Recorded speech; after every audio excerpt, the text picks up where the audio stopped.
Good afternoon, everyone. Good afternoon, sir. We are the Group 3, and we're going to discuss about process selection and facility layout. Next slide, please. What is process selection?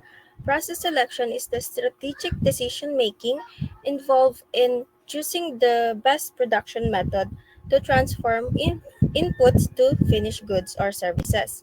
In simple terms, process selection helps companies make the right things and in the right way and at the right time. Next is importance of process selection. First is efficiency.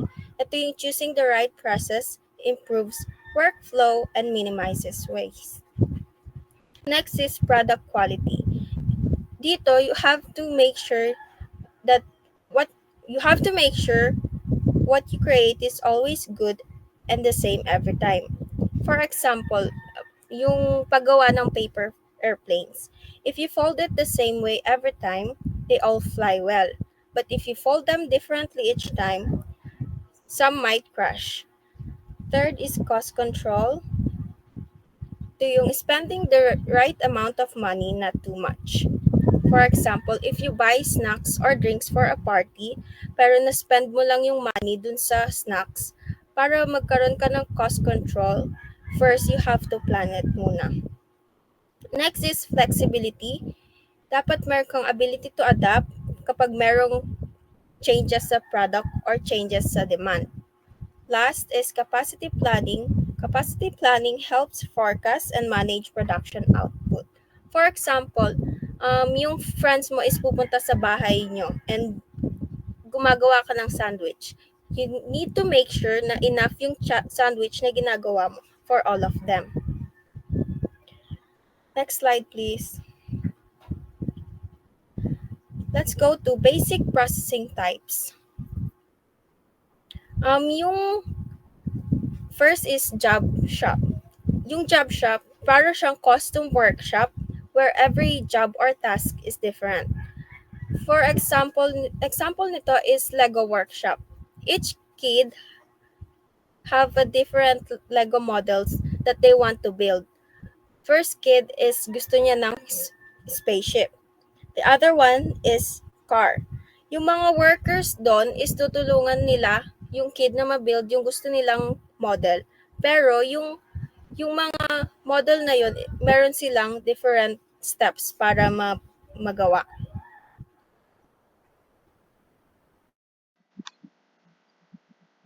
So next one is the continuous, where this operates continuously or runs 24/7 to produce highly standard products.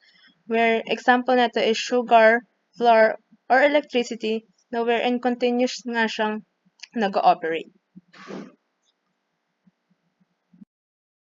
And then the third one is batch process manufacturing. So the batch process manufacturing, yung example dito is book publishing. For example, the manufacturer is kailangan niya mag-print ng 1,000 of copies para ma-release yung first batch nun. So for the next one is the project. For example, yung paggawa ng building or ship. And isang malaking project lang, usually customized. And yung product like building is hindi gagalaw. And yung workers and materials lang ang mismong pupunta sa site na for the operation. And then the last one naman is the repetitive. Ito yung process na paulit-ulit ginagawa gamit yung mga pare-parehong step. Kadalasan dito yung ginagamit kapag service ay standardized or hindi nagbabago araw-araw. Example, hotel housekeeping service. Sa isang hotel, yung mga housekeeping staff doon ay may daily routine katulad ng pag-cleaning ng room, changing ng mga beddings, pag-vacuum ng mga floor, tas pag-refill ng mga toiletries. Ginagawa nila to araw-araw sa lahat ng mga rooms na may mga guests. Same step, same tools, same quality, kaya ito ay isang repetitive.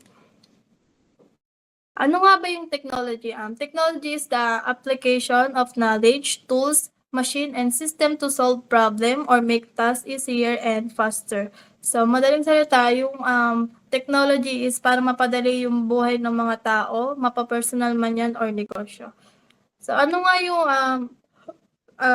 role ng technology sa process selection.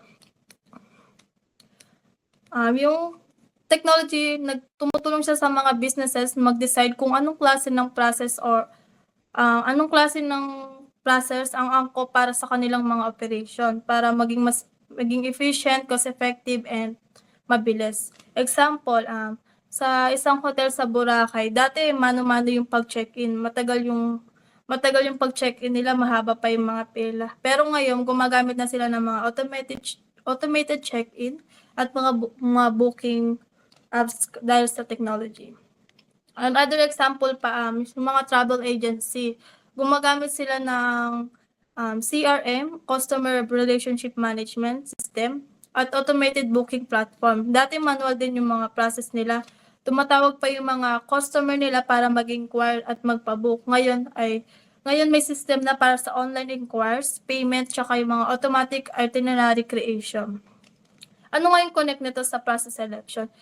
Pinipili nila yung automated and semi-customized process gamit ang technology para mas mapabilis yung transaction at mas madali silang kayang accommodate ng clients.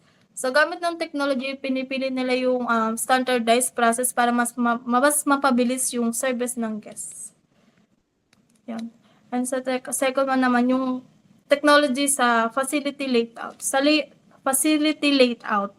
Gumagamit naman ng technology dito para ma-design ng maayos yung mga physical space ng business tulad ng mga hotels, resort, airports, yun. Tas example dito is sa mga theme park, yung mga Enchanted Kingdom, ganun. Gumagamit sila ng simulation software para planuhin yung layout ng rides, ticket ng booths, entrance, exit, at food stalls.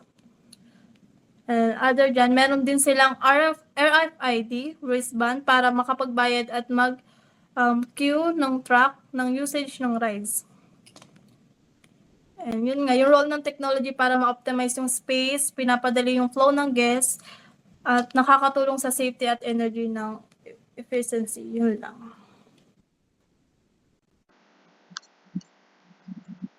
So for automation, ito yung paggamit ng technology when it comes to performing some tasks with less human interaction. Technology like yung machine, software, or AI. And automation also helps organization to optimize resources, which leads to improved productivity. Sa pag-increase naman ng efficiency, mas mapabilis yung trabaho. And cost reduction, which minimizing manual labor and reducing errors. Example nito is pag kunwari nag-book ka ng flight, tapos may emails na automatic mas-send sa'yo pag may update sila or like may changes sa time and date.